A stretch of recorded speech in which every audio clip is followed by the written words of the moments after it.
Peringatan jangan membuang sampah sembarangan ternyata memang harus diindahkan agar tidak terkena akibatnya.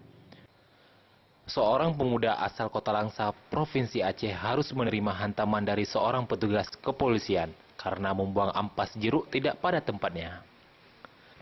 Saat ia membuang ampas jeruk dan saat itu pula seorang petugas polisi lewat di depannya.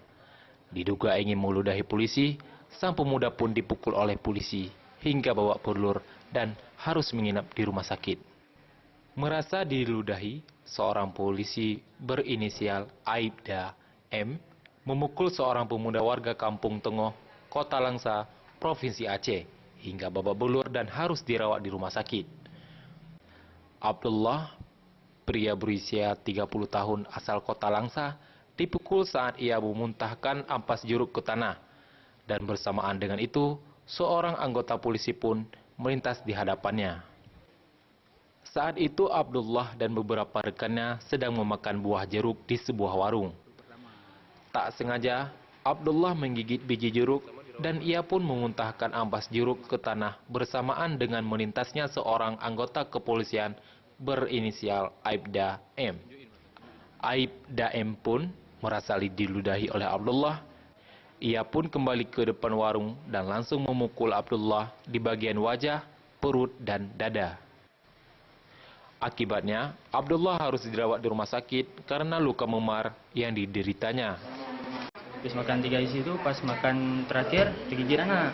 Lalu ampasnya itu dibuang ke tanah. Dan jadi polisi itu pas dibuang tanah pas lewat. Pas lewat tuh udah lewat sekitar 20 meter.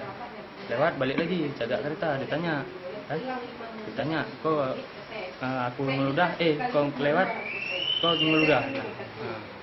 Nah, udah dia nggak diperpanjang lagi, ditumbul di perut ditampar sini. Tak mampu ditangani oleh Rumah Sakit Kota Langsa, akhirnya Abdullah pun dirujuk ke Rumah Sakit Zainal Abidin, Kota Banda Aceh. Akibat luka memar yang dideritanya, hingga kini Abdullah tidak bisa berbicara dan menggerakkan mulut dan rahangnya. Pihak keluarga sudah melaporkan insiden ini ke pihak kepolisian dan berharap polisi bisa berlaku adil terhadap kasus ini. Munandar melaporkan untuk MJC News.